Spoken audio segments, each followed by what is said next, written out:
नमस्कार दोस्तों, स्वागत है आपका हमारे चैनल वैदिक मंत्र ज्ञान में। प्रिय भक्तों, शनिवार का दिन शनिदेव को समर्पित होता है। शास्त्रों के मुताबिक शनिदेव की कृपा या कोप सांसारिक जीवन में आजीविका, नौकरी, कारोबार, सेहत या संबंधों को बेहतर या बदतर बनाने वाला साबित हो सकता है।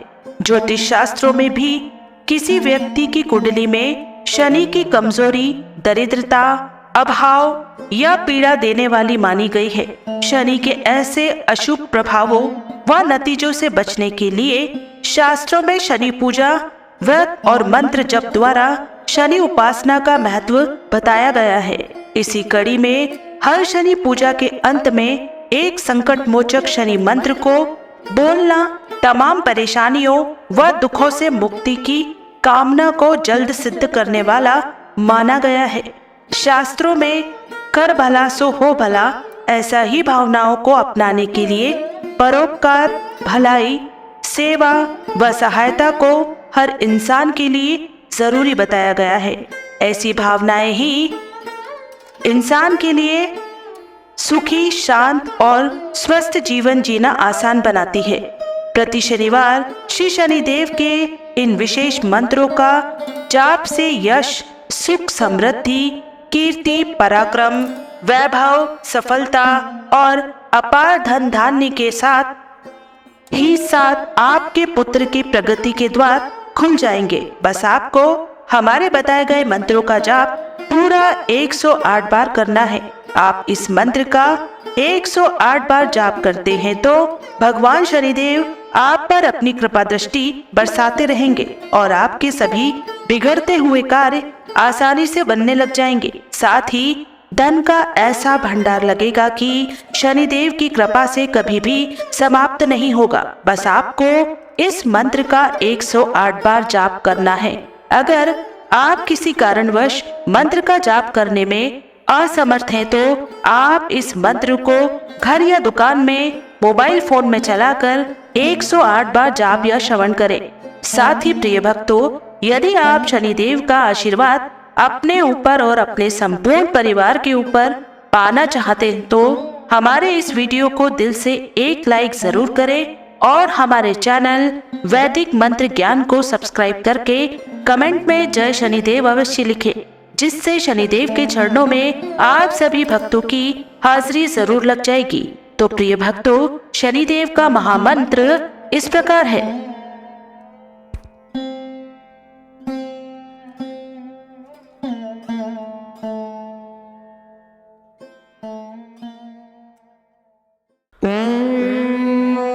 ओम नीलांजलम समाभासम रविपुत्रम यमाग्रजम छायामार्तंड संभूतम नमामि अनंताय नमः।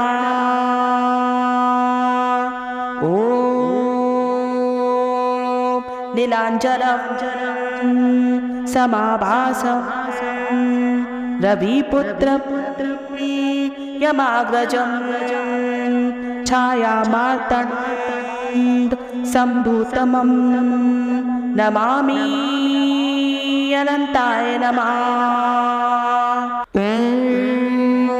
ओम नीलांजलम समाभासम रविपुत्रं यमाग्रजं छायामार्तंड संभूतमं नमामि अनंताय नमः। ओम नीलांजलम समाभासम रविपुत्र यमाग्रजं छायामार्तंड संभूतमं नमामि अनंताय नमः।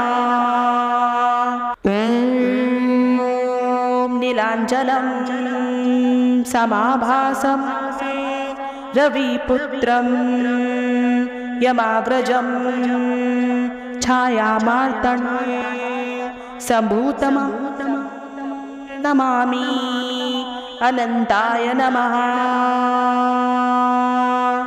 ॐ नीलाञ्जनं समाभासं रविपुत्रं यमाग्रजं छायामार्तण्ड सम्भूतमं नमामि अनन्ताय नमः। ॐ नीलाञ्जनं समाभासं रविपुत्रं यमाग्रजं छायामार्तण्ड सम्भूतमं नमामि अनन्ताय नमः। ॐ नीलाञ्जनं समाभासं रविपुत्रं यमाग्रजं छायामार्तण्ड सम्भूतमं नमामि अनन्ताय नमः। ॐ नीलाञ्जनं समाभासं रविपुत्रं यमाग्रजं छायामार्तण्ड सम्भूतमं नमामि अनन्ताय नमः। ॐ नीलाञ्जनं समाभासं रविपुत्रं यमाग्रजं छायामार्तण्ड सम्भूतमं नमामि अनन्ताय नमः। ॐ नीलाञ्जनं समाभासं रविपुत्रं यमाग्रजं छायामार्तण्ड सम्भूतमं नमामि अनन्ताय नमः। ॐ नीलाञ्जनं समाभासं रविपुत्रं यमाग्रजं छायामार्तण्ड सम्भूतमं नमामि अनन्ताय नमः। ॐ नीलाञ्जनं समाभासं रविपुत्रं यमाग्रजं छायामार्तण्ड सम्भूतमं नमामि अनन्ताय नमः। ॐ नीलाञ्जनं समाभासं रविपुत्रं यमाग्रजं छायामार्तण्ड सम्भूतमं नमामि अनन्ताय नमः। ॐ नीलाञ्जनं समाभासं रविपुत्रं यमाग्रजं छायामार्तण्ड सम्भूतमं नमामि अनन्ताय नमः। ॐ नीलाञ्जनं समाभासं रविपुत्रं यमाग्रजं छायामार्तण्ड सम्भूतमं नमामि अनन्ताय नमः। ॐ नीलाञ्जनं समाभासं रविपुत्रं यमाग्रजं छायामार्तण्ड सम्भूतमं नमामि अनन्ताय नमः। ॐ नीलाञ्जनं समाभासं रविपुत्रं यमाग्रजं छायामार्तण्डसम्भूतमं नमामि अनन्ताय नमः। ॐ नीलाञ्जनं समाभासं रविपुत्रं यमाग्रजं छायामार्तण्डसम्भूतमं नमामि अनन्ताय नमः। ॐ नीलाञ्जनं समाभासं रविपुत्रं यमाग्रजं छायामार्तण्डसम्भूतमं नमामि अनन्ताय नमः। ॐ नीलाञ्जनं समाभासं रविपुत्रं यमाग्रजं छायामार्तण्डसम्भूतमं नमामि अनन्ताय नमः। ॐ नीलाञ्जनं समाभासं रविपुत्रं यमाग्रजं छायामार्तण्डसम्भूतमं नमामि अनन्ताय नमः। ॐ नीलाञ्जनं समाभासं रविपुत्रं यमाग्रजं छायामार्तण्डसम्भूतमं नमामि अनन्ताय नमः। ॐ नीलाञ्जनं समाभासं रविपुत्रं यमाग्रजं छायामार्तण्डसम्भूतमं नमामि अनन्ताय नमः। ॐ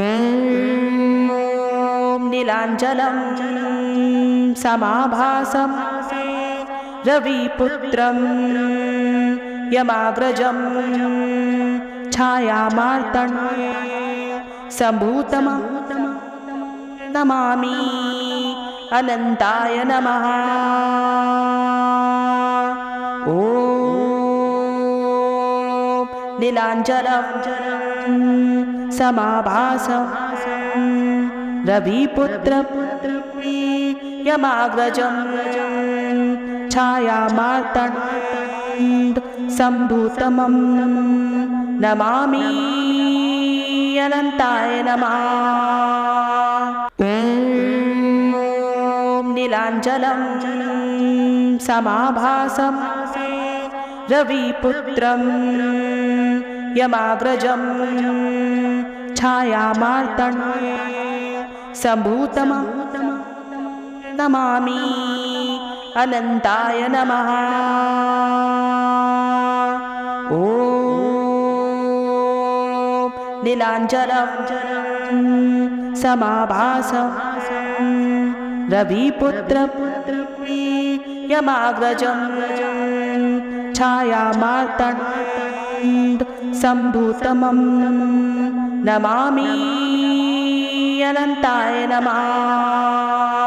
ॐ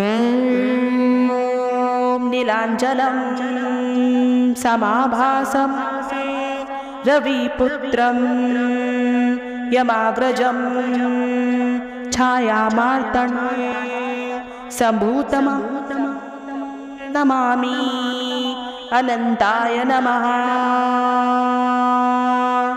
ॐ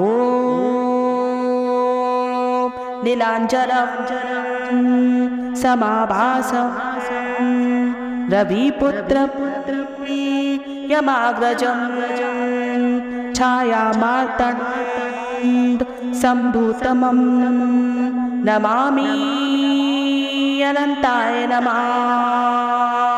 ॐ नीलाञ्जनं समाभासं रविपुत्रं यमाग्रजं छायामार्तण्डं सम्भूतं नमामि अनन्ताय नमः। ॐ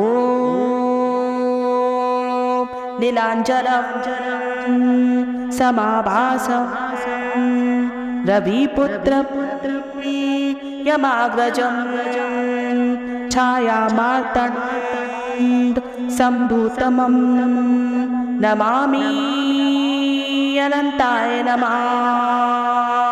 ॐ नीलाञ्जनं समाभासं रविपुत्रं यमाग्रजं छायामार्तण्डं सम्भूतं नमामि अनन्ताय नमः। ॐ नीलाञ्जनं समाभासं रविपुत्रं यमाग्रजं छायामार्तण्डं सम्भूतं नमामि अनन्ताय नमः। ॐ नीलाञ्जनं समाभासं रविपुत्रं यमाग्रजं छायामार्तण्डं सम्भूतं नमामि अनन्ताय नमः। ॐ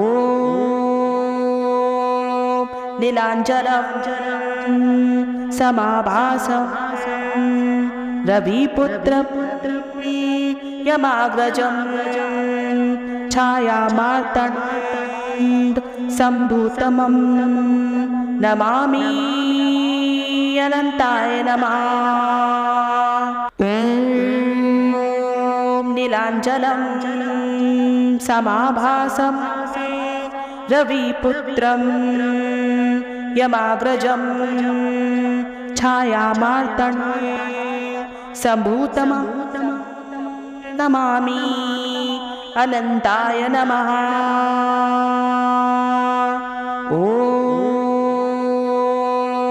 नीलाञ्जनं समाभासं रविपुत्रं यमाग्रजं छायामार्तण्डं सम्भूतं नमामि अनन्ताय नमः। ॐ नीलाञ्जनं समाभासं रविपुत्रं यमाग्रजं छायामार्तण्डं सम्भूतं नमामि अनन्ताय नमः। ॐ नीलाञ्जनं समाभासं रविपुत्रं यमाग्रजं छायामार्तण्डं सम्भूतं नमामि अनन्ताय नमः। ॐ नीलाञ्जनं समाभासं रविपुत्रं यमाग्रजं छायामार्तण्डं सम्भूतं नमामि अनन्ताय नमः। ॐ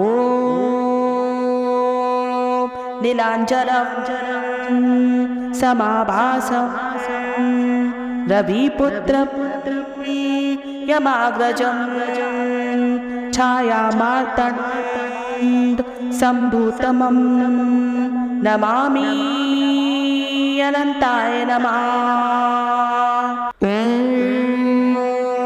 नीलाञ्जनं समाभासं रविपुत्रं यमाग्रजं छायामार्तण्डं सम्भूतं नमामि अनन्ताय नमः। ॐ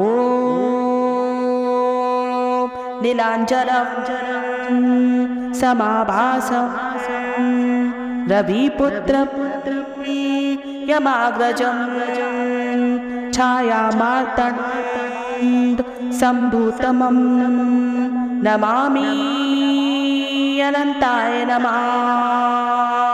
ॐ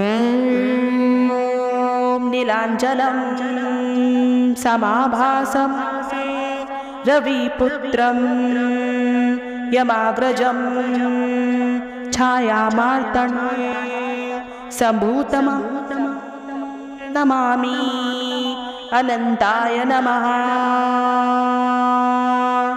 ॐ नीलाञ्जलं समाभासं रविपुत्रं यमाग्रजं छायामार्तण्डसम्भूतमं नमामि अनन्ताय नमः। ॐ नीलाञ्जलं समाभासं रविपुत्रं यमाग्रजं छायामार्तण्डसम्भूतमं नमामि अनन्ताय नमः। ॐ नीलाञ्जलं समाभासं रविपुत्रं यमाग्रजं छायामार्तण्डसम्भूतमं नमामि अनन्ताय नमः। ॐ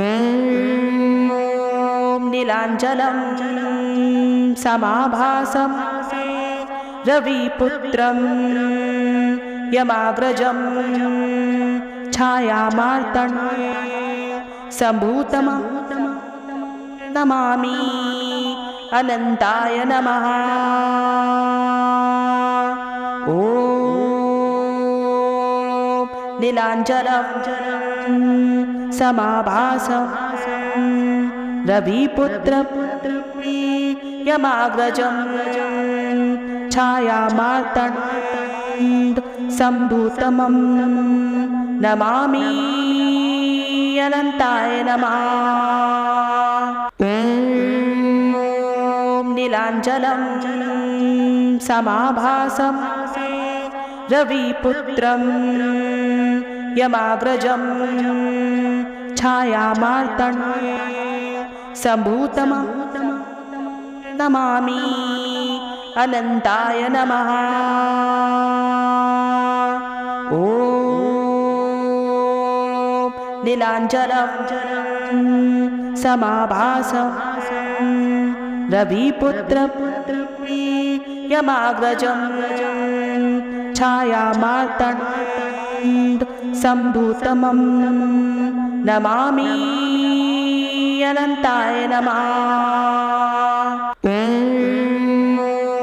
नीलाञ्जलं समाभासं रविपुत्रं यमाग्रजं छायामार्तण्डसम्भूतमं नमामि अनन्ताय नमः। ॐ नीलाञ्जलं समाभासं रविपुत्रं यमाग्रजं छायामार्तण्डसम्भूतमं नमामि अनन्ताय नमः। ॐ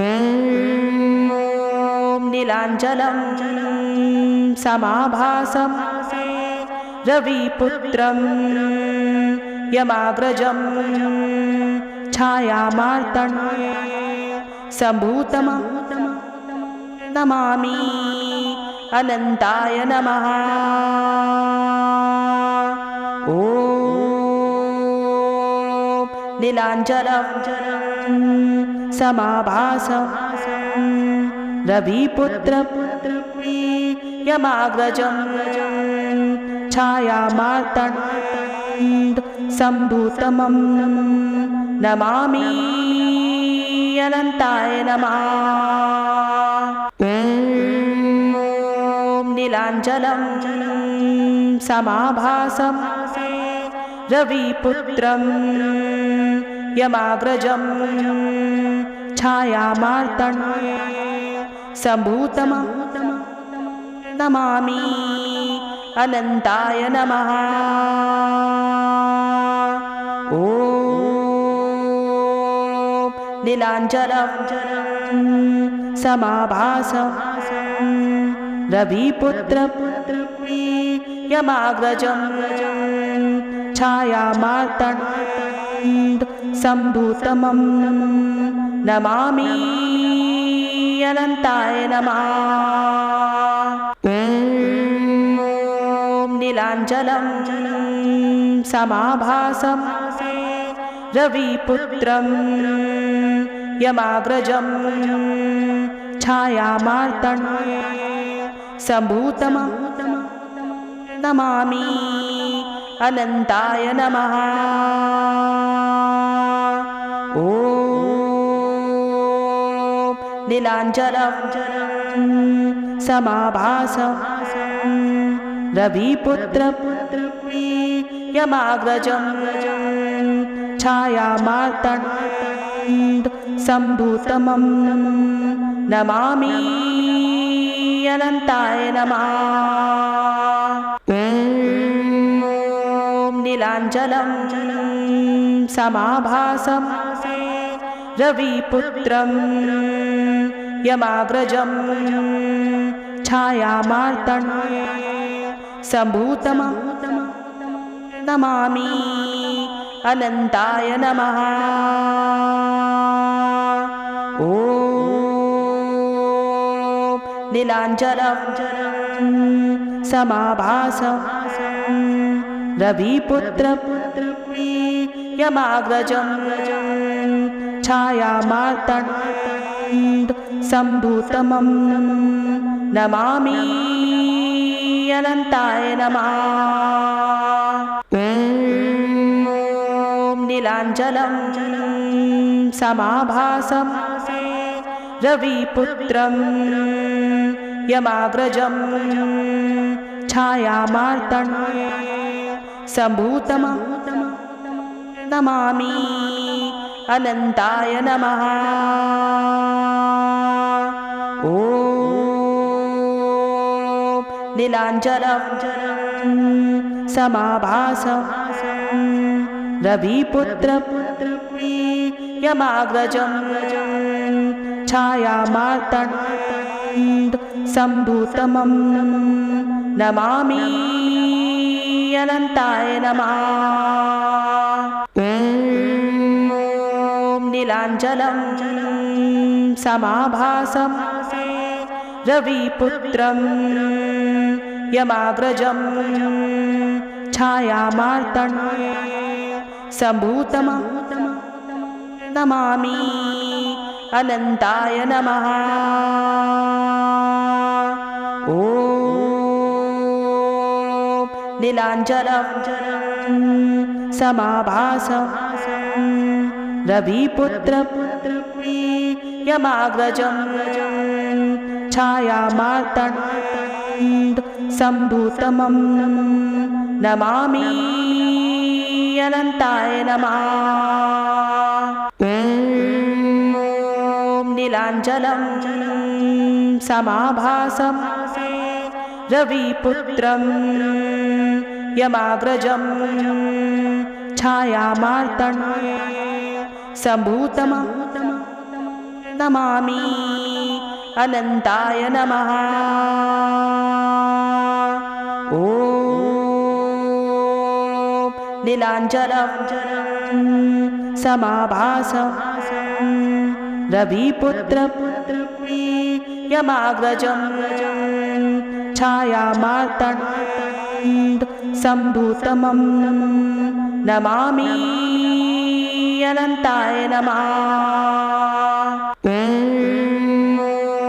नीलाञ्जनं समाभासं रविपुत्रं यमाग्रजं छायामार्तण्डं सम्भूतमं नमामि अनन्ताय नमः।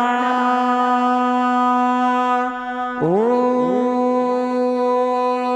नीलाञ्जनं समाभासं रविपुत्रं यमाग्रजं छायामार्तण्ड सम्भूतमं नमामि अनन्ताय नमः।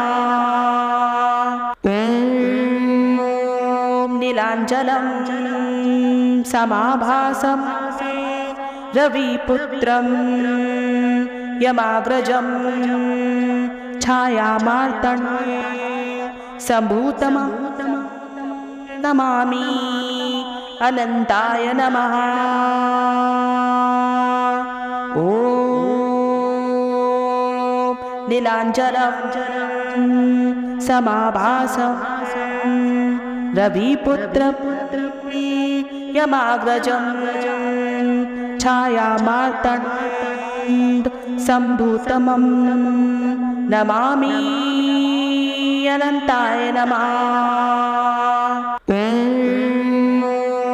नीलाञ्जनं समाभासं रविपुत्रं यमाग्रजं छायामार्तण्ड सम्भूतमं नमामि अनन्ताय नमः। ॐ नीलाञ्जनं समाभासं रविपुत्रं यमाग्रजं छायामार्तण्ड सम्भूतमं नमामि अनन्ताय नमः। ॐ नीलाञ्जनं समाभासं रविपुत्रं यमाग्रजं छायामार्तण्ड सम्भूतमं नमामि अनन्ताय नमः। ॐ नीलाञ्जनं समाभासं रविपुत्रं यमाग्रजं छायामार्तण्ड सम्भूतमं नमामि अनन्ताय नमः।